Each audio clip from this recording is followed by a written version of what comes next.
नमस्कार, आप देख रहे हैं द न्यूज पोस्ट। मैं हूं पंचम। भाजपा के पूर्व प्रदेश अध्यक्ष रविंद्र राय दुमका पहुंचे। दुधानी रोड स्थित पार्टी जिला कार्यालय में उन्होंने कार्यकर्ताओं के साथ एक बैठक की। बैठक के पश्चात हथिया पाथर स्थित पूर्व मंत्री लुइस मरांडी के आवास पर प्रेस वार्ता की। प्रेस वार्ता के दौरान उन्होंने राज्य सरकार पर जमकर निशाना साधा। उन्होंने कहा कि सरकार जनता को बरगला रही है, भ्रष्टाचार चरम पर है। तमाम जन मुद्दों को लेकर भाजपा 7 से 12 नवंबर तक प्रखंड स्तर पर आंदोलन करेगी और आंदोलन की रणनीति तैयार हो गई है।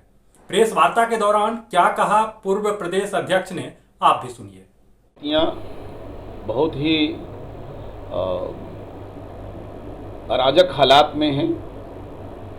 भारतीय जनता पार्टी झारखंड की वर्तमान अराजक अवस्था को देखकर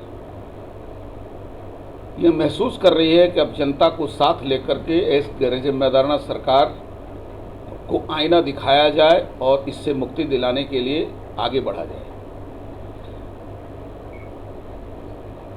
यह बहुत दुर्भाग्यपूर्ण परिस्थिति है कि झारखंड की जनता के साथ कपटपूर्ण व्यवहार झारखंड की वर्तमान सरकार हेमंत सोरेन के नेतृत्व में चलने वाली सरकार कर रही है। हमें इससे झारखंड की जनता को सावधान करना है। वो ऐसी घोषणाएं करते हैं जो लागू नहीं होने वाली है। वो ऐसे प्रावधान जनता के सामने रखते हैं जिसका पालन नहीं होने वाला है। और सामाजिक सद्भाव को, सामाजिक जो एकात्मता है उसको तोड़ने का काम वर्तमान झारखंड सरकार कर रही है। उग्रवाद फिर से झारखंड में बढ़ता जा रहा है। अपराधी जिला मुख्यालयों में भी अपराध और हत्या करने में चूक नहीं रहे हैं। सामाजिक तनाव ऐसा है कि धीरे धीरे लोग गैर जिम्मेदाराना हरकत करने के लिए आगे बढ़े हैं। किसी का जान माल सुरक्षित नहीं है। खास करके महिलाओं के साथ, लड़कियों के साथ लगातार दुर्घटनाएं हो रही हैं, उनकी हत्याएं हो रही हैं। थाना और ब्लॉक ये भ्रष्टाचार के अड्डे हो गए हैं। उनका कहना है कि झारखंड की गंगोत्री जो झारखंड सरकार है वो खुद ही अशुद्ध हो चुकी है। वहीं पर हम लोगों को भ्रष्टाचार के माध्यम से उनके हितों की रक्षण करने के लिए जनता को चूसना पड़ता है, जनता से हमें कमाई करनी पड़ती है। तो भ्रष्टाचार, बिगड़ती कानून व्यवस्था, बढ़ता उग्रवाद, सामाजिक जीवन में तनाव, कपटपूर्ण सरकार का व्यवहार, ये ऐसे मुद्दे हैं जिसमें अब सिर्फ घरों से नहीं सड़कों पर विरोध करके ही झारखंड को बचाया जा सकता है। अगला महीना झारखंड को निर्माण का महीना है। भारतीय जनता पार्टी अटल बिहारी वाजपेयी और लाल कृष्ण आडवाणी ने नेतृत्व में अलग राज्य का निर्माण किया था। झारखंड आज फिर से अराजक हालात में चला गया है। भारतीय जनता पार्टी ये महसूस करती है कि इसको बचाना भाजपा की नैतिक जिम्मेदारी सबसे अधिक है। इसीलिए इस निर्माण के काल में जब झारखंड निर्माण के उत्सव मनाए जाएंगे तो झारखंड की हितों की रक्षा के लिए भारतीय जनता पार्टी ने सड़क पर उतरने का निर्णय किया है और सरकार की गलत नीतियों का हम प्रखंड स्तर से लेकर के और प्रदेश स्तर तक विरोध करेंगे। नवंबर से लगातार ये संघर्ष चलेगा।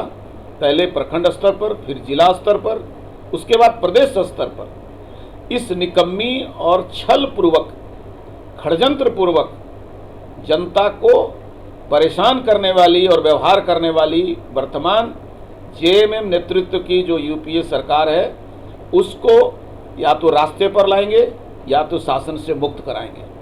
ऐसे भाव लेकर के भाजपा सड़क पर उतरने की तैयारी की है। आज उसकी एक बैठक हुई है, व्यापक योजनाएं बनी है। भाजपा ने झारखंड बनाया है। झारखंड को हम किसी भी हालत में गैर जिम्मेदाराना हरकत करने वाली हुकूमत के अधीन नहीं रहने देंगे। झारखंड को हम बचाएंगे। राज्य सरकार पर जमकर हमला करने के बाद पूर्व प्रदेश अध्यक्ष ने स्पष्ट कहा कि भाजपा 1932 के खतियान आधारित स्थानीय और नियोजन नीति का विरोधी नहीं है, लेकिन सिर्फ 1932 का खतियान को ही आधार रखना कहीं से भी जायज नहीं है, क्योंकि इसी प्रदेश में कई ऐसे लोग हैं जिनकी स्थानीयता 1932 के बाद उन्हें कागजात मिली है। तो उस स्थिति में वो कहां जाएंगे, इस मुद्दे पर भी विचार होनी चाहिए। 1932 का बीजेपी ने कभी विरोध नहीं किया, लेकिन 1932 से सिर्फ काम नहीं चल रहा है, उसमें और भी जो मुद्दे हैं वो किसी ग्राम सभा के नाम पर सभी जिसमें मजबूत आधार हैं उसको भी उसके आधार पर छोड़ना नहीं पड़ेगा, उसको छोड़ नहीं देना चाहिए, बल्कि उसमें और सारी चीज़ों को समावेश कैसे किया जाए, पूरे झारखंड जिसमें समाहित हो जाए, चाहे वो सिंहभूम हो, संथाल परगना हो, पलामू प्रमंडल हो, इन सब बातों को देखनी सरकार का काम है। सरकार का काम आग लगाने का नहीं, सरकार का काम शीतलता प्रदान करने का है। लेकिन जो सरकार ने फैसले लिए थे 1932 को लेकर, उसके आप पक्ष में हैं या उसका विरोध करते हैं? मैं 1932 दे रहे हैं आपको? बीजेपी 1932 के खिलाफ नहीं है, लेकिन उन्हें सिर्फ 1932 से काम नहीं चलने वाला, उसमें सिर्फ आदिवासी और मूलवासियों का समस्या का समाधान नहीं होने वाला है, इसलिए और बातों को भी जिसके लिए रिकॉर्ड्स हैं उसकी बात भी सामने आनी चाहिए, स्थापित होनी चाहिए। इसको लेकर क्या कोई सर्वदलीय का बैठक वगैरह नहीं हो? ये तो सरकार का काम है, हमने पहले किया है। बीजेपी ने जब सरकार में थी उसकी जिम्मेदारी निभाई है, वो सभी रिकॉर्ड्स सरकार के पास है, उनको वर्तमान सरकार वो सब निकाल के देखना चाहिए। धृतराष्ट्र की तरह नहीं, पुराने इतिहास को समझ कर, बूझ कर, देख कर और नीति निर्धारण करना चाहिए। संथाल परगना प्रमंडल झामुमो का गढ़ माना जाता है और समय समय पर भाजपा उसमें सेंधमारी करने में कामयाब हो जाती है।